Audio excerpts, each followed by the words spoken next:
Good evening, Write on Air fans. Hopefully, there's a lot of fans out there tonight. I'm not sure, but I'm going to assume there is because why not?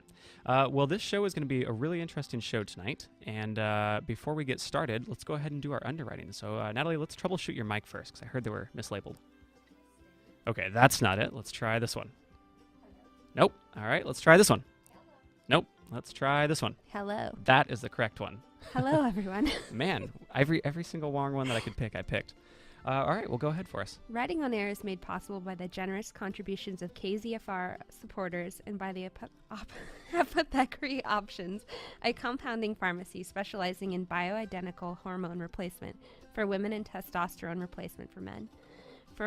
More information is available by calling Apothecary Options at 345-7979 or at apothecaryoptions.com. Thanks a lot, Kevin. Yeah, I know. Your first time doing it, I should have. It had to be like the most difficult word. Apothecary, I think. Apothecary. Yeah, that's a apothecary. That's like a mouthful for a word. Yeah, and I had no preparation for that. Yeah, sorry. We just kind of threw her in. So yeah. Did a great job. It was wonderful. So tonight's show, I'll preface it with this, is my 2-year anniversary celebration. Not sure what you call it exactly, but I just did the math on it, and unless I'm not able to divide by 2, we had 52 shows, and it's bi-weekly, which means 2 years. So we're going to kind of take a relaxing night tonight. We didn't have anyone lined up for a guest, so I have some other things in place for us tonight. But I wanted to preface first. We'll start here. If you want to submit to the show or be part of the show or have questions, comments, concerns, would like to see it go in a different direction, anything, you can do so at write.onair@gmail.com. And feel free to contact me, Kevin. I pretty much check the email maybe like 5-6 times a week, so I'm a day, exactly. That's right. Every single day I'm checking it 5 or 6 times a day. It's linked to my phone, so when you send it to me, I will see it immediately. And it's a pretty relaxed little gig I got going here, so don't feel intimidated. Radio is definitely not that intimidating if you think about it, in my opinion at least. But the second part I wanted to touch on before we kind of get into the show. There has been for those of you who don't know, which would be a little bit surprising at this point, but the campfire has been devastating. It's at 80% containment tonight. I think I checked about an hour ago. I think it was at 150,000 acres plus. Our hearts go out to everyone who's been affected by this fire. I have personal friends who've lost their homes. It has been absolutely devastating, and I just want to let everyone know, because I think it's very important. When this fire finally goes out and they get 100% containment, volunteer efforts, donations, that stuff shouldn't just stop. These people are going to need our support for many years to come. At this point, it's been a very extremely profound case for our community, and we need to keep showing that. So when final containment is achieved, do not forget that there are still people who don't have homes, so please do keep helping and reaching out to the organizations and the community. Absolutely. There are tons of ways that you can help, and if you need suggestions, feel free to contact me. My name is Natalie, and there's several displaced people, and there already were in this community. And seriously, your efforts to help and your kindness are really appreciated now, and even just being there for volunteers right now is really important. To just be good to each other is super important right now. And also, we wanted to give a shout out to our Butte County School. Yeah, thanks for reminding me on that. Yeah, it's really important. I was talking to the coordinator of the Butte County Homeschoolers, which if you've been listening to the show, the past couple shows have had some really delightful homeschoolers on the show. One of them, Melody, I'm so sorry for what you have to go through right now, because I just heard that you had lost your home. And I, on behalf of the Butte County homeschoolers and the coordinator, she asked me to just kind of let everyone know that we are thinking of you, and if you need any help, to contact us, because this is going to be a challenging time, but you will make it through this. Yeah. You have all of our support. Yeah, Heather, Melody, your family is really in my thoughts right now, and if you need anything, just reach out, and I can definitely connect you with anyone. But really, Melody, you're such a gifted, wonderful little girl, and I'm so sorry that you have to go through this, honey. Yeah. I was told, I'm looking at my information that I have here, about 200 homeschoolers lost their homes in the fire, which is That's a staggering number. This entire fire has just been profound is the only word that I can really think about it. But I was asked to say if anyone has any extra books. Butte County homeschoolers no longer have their homes and thus a lot of their study materials. So if you have anything that you think would qualify as a study material or just a casual book that they could use to take their mind off of what's going on, you can drop them off at Thrive Homeschool Program, which is open to any homeschoolers no matter what charter they go through. The address and contact information are as follows. Thrive Homeschool Program, that's www.thrivechico.org. Or you can email them thrivechico@live.com or call them at 530-809-4638. And the address for donations is 1361 Hawthorne Avenue, Chico, California, 95926. So once again, this is always a tough subject for me to talk about because this is going to be rough for a few years. But Melody, you will make it through this, and you are definitely in our thoughts and prayers. So, any other words, Natalie? Yeah, just Melody, I was already very inspired by you, but I have full faith that you can overcome this challenge that has been placed in front of you because you're just so creative and intelligent, and I have full faith that you've got this, honey. And Heather, her mother, who is just amazing. You're a wonderful family, and I have faith in both of you. You guys are two powerhouses, and you're going to make it through this. On that note, too, I think you had a piece that you wanted to read kind of pertaining to. Yeah. There's something called One Day Poem Club, and it's a group where we're given a prompt, and we have 1 day to write and submit a poem. And this week's prompt was Dawn. And so this prompt came from a guy named Isaac Hempseed. Some of you might know him. And he actually also lost his home in the fires. And this poem is based on, the title is Solaire, and I got the title off of a rock when I went home to Reading to escape the smoke here, and I actually surveyed the damage of the car fire in my hometown, and there was a rock that said, "Rest in peace, Solaire." So the title actually comes from a rock in a meditation circle that I saw. So here it is, Solaire. The sun doesn't know empathy, agreeing to shine on and to be another's dawn, letting dusk settle in our hearts. The sun only knows how to exist, to persevere and to resist a temptation to burn out. Somewhere is where it remains illumine, lighting up a moon's illusions, mirroring my fragile beliefs. I am not the sun or moon, I'm only human, finding I can't hide my hue when darkness befalls me. That is beautiful. Thank you. And so you said you wrote that for the car fire, or when you went and saw that? Actually, well, what happened was I had to leave here because I have pretty bad COPD from just a lifetime of being exposed to smoke, and I went home to Reading to kind of get away from the smoke here, and I was doing some work up there to try and kind of get resources for people down here in Chico, and I decided to finally go down to the river trail to a spot there that I hadn't really accepted, that the fires had touched. The car fire just a couple months ago had touched this whole area that I really have loved for a great portion of my life. And I went to kind of survey the damage and look around and really see what it looked like, because a few months from now, this is what we'll be facing here. And there was this place called a meditation circle, and it was a rock circle, and I went to see if it was still there because I really didn't think it would be, and they'd rebuilt it, and it was there, and it was really emotional for me because this was a place that I took a lot of people who were going through serious things in their lives, losses, job losses, loss of family, pets, that kind of thing, and we would go and put up prayer flags and paint rocks and put them there, and to see it rebuilt and standing, and even the sign there was just really comforting, especially when I knew what was happening here was happening. So just kind of gave me some hope for this situation, even though I know it doesn't seem like it right now. That is beautiful. Thank you. I like your last little bit there. I'm only human, finding I can't hide my hue when darkness has befallen me.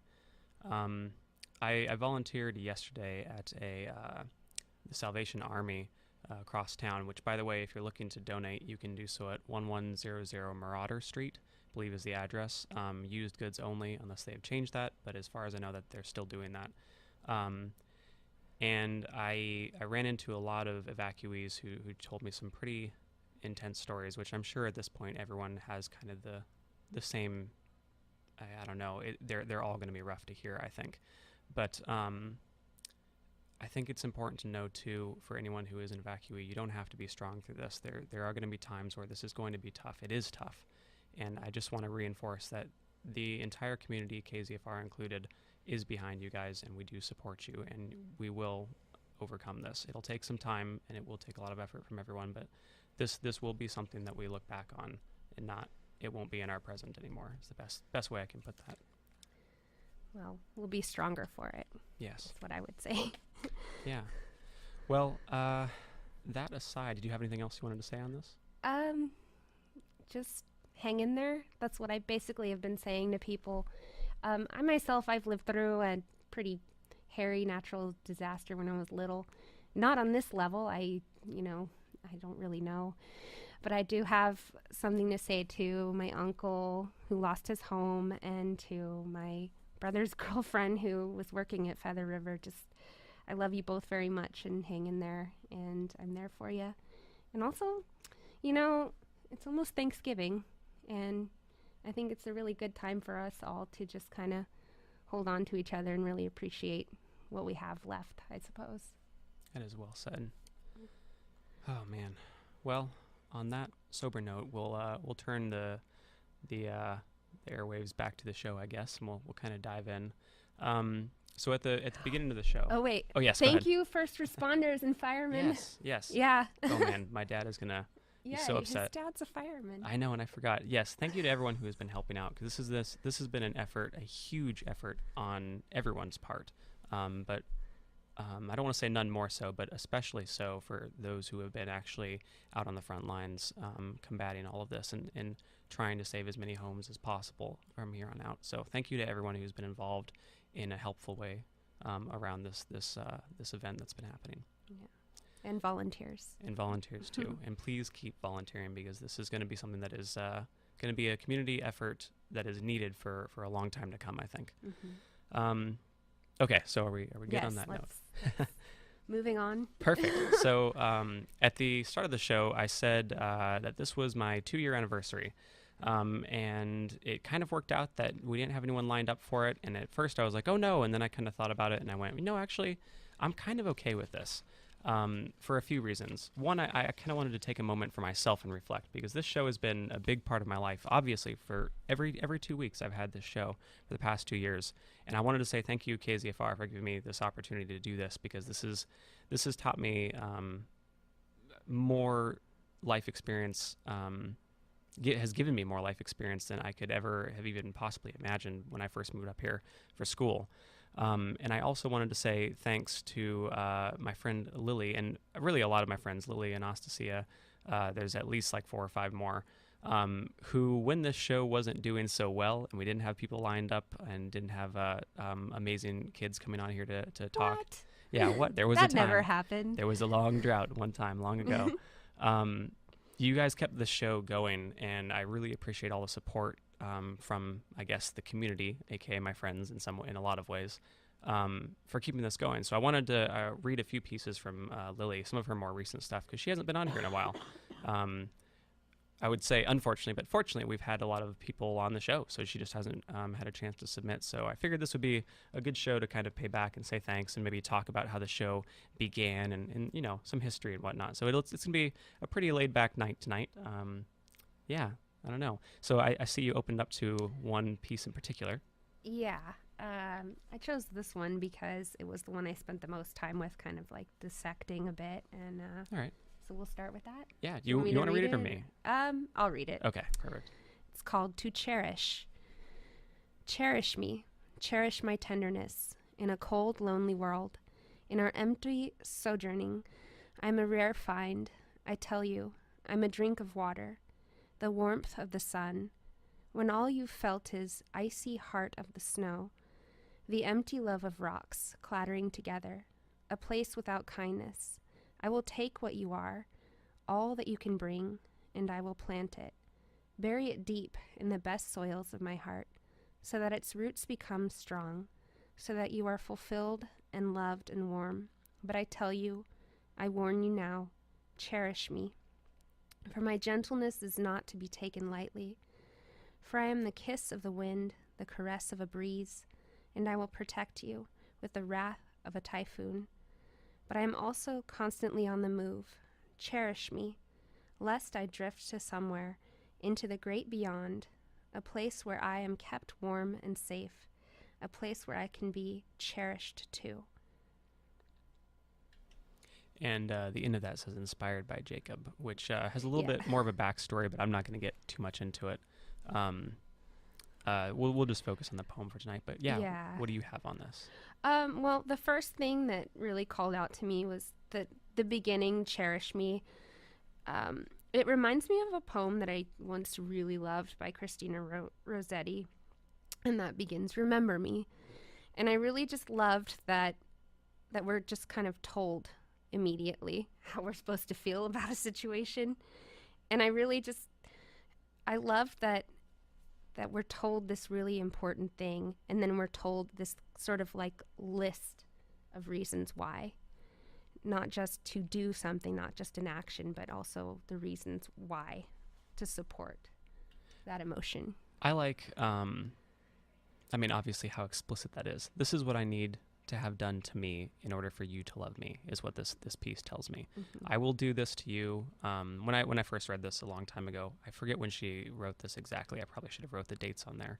But this one kind of hit me pretty deep because on my personal level, I'm always someone who ends up kind of not, I guess, not sure exactly how to put this, cherishing myself as much in relationships. I kind of give too much and then don't expect as much. So to hear a really explicit tone of saying, I'm going to love you and I'll show you exactly how I'm going to do that, and it will continue as long as you do this back to me, is the greatest form of self-love and self-respect I could see, just kind of condensed down into this piece. Yeah. And I love this because, and I didn't add on the inspired by Jacob at the end. I know that was it was put in there, but that's kind of, to me, an if or do I have to really say that?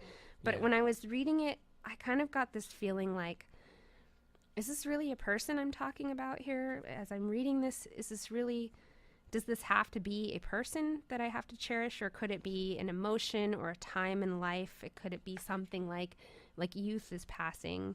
It could be anything until I get to that inspired by Jacob. So I left it off on purpose, and I thought, it's quite possible when you read this through that it could be anything until I see that there. And I'm not sure if that's part of the poem or not, and she's not here to tell me. Right, that's true. So I wasn't sure.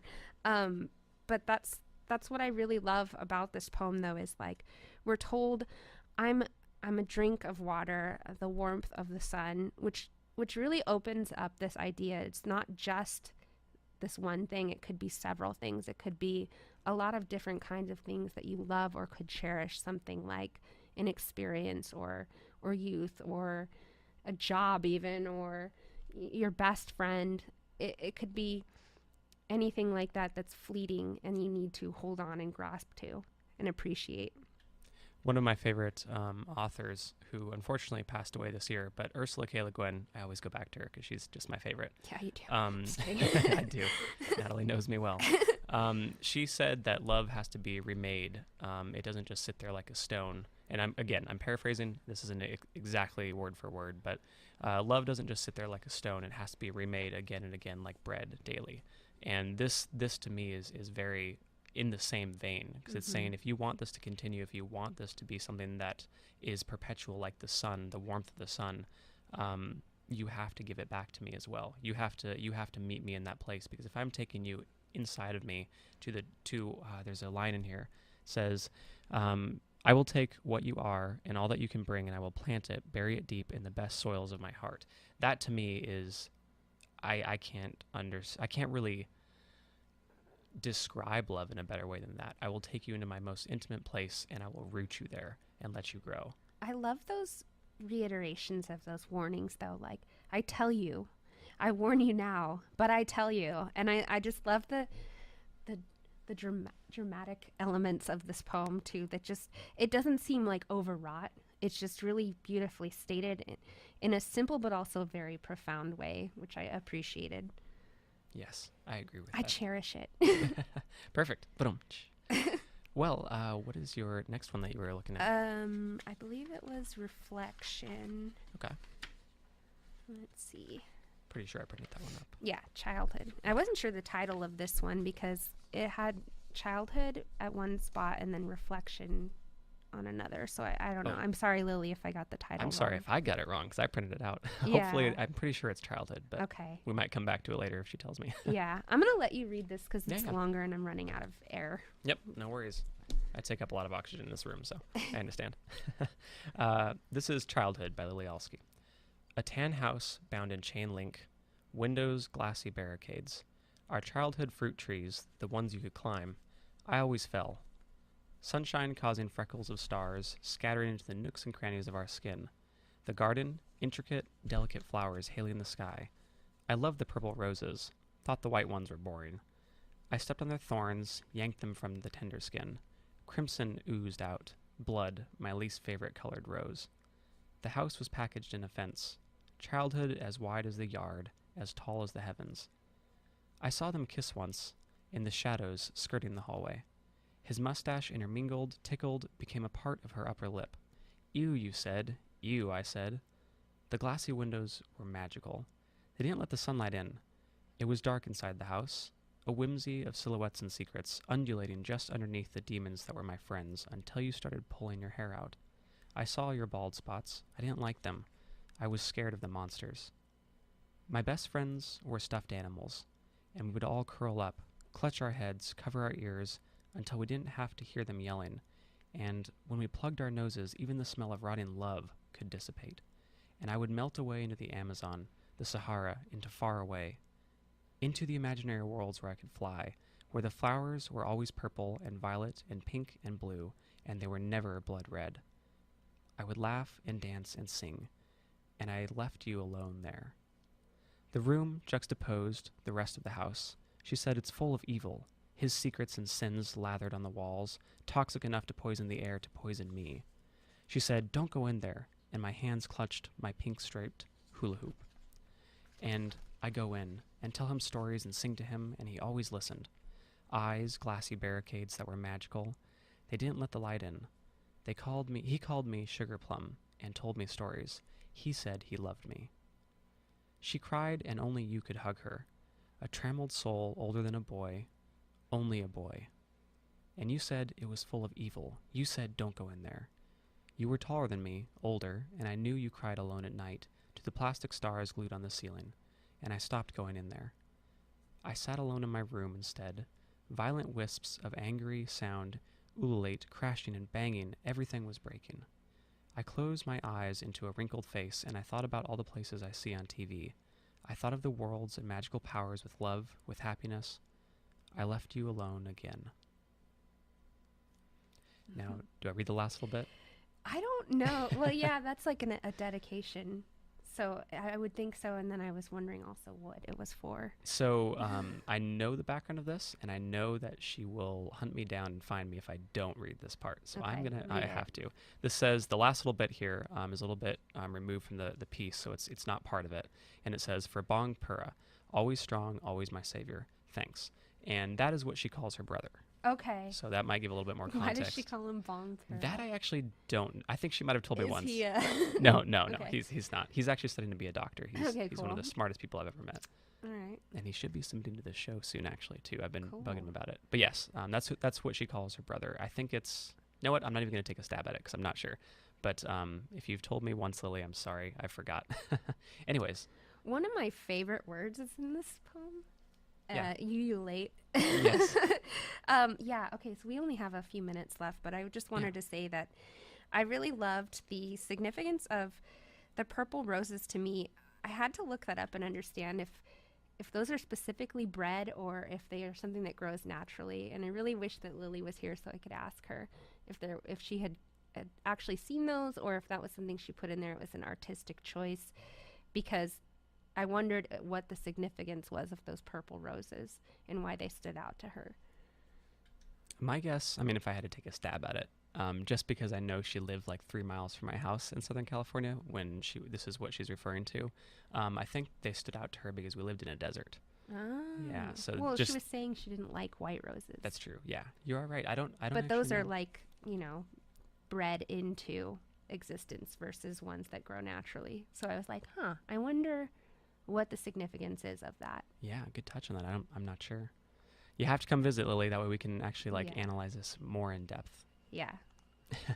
Also, standout line, sunshine causing freckles of stars scattering into the nooks and crannies of our skin. Beautifully written, Miss Lillie. Yep. Well, I'm sorry we can't get to more pieces. The show, like I said, was the 2-year anniversary of the inception, I guess, of this.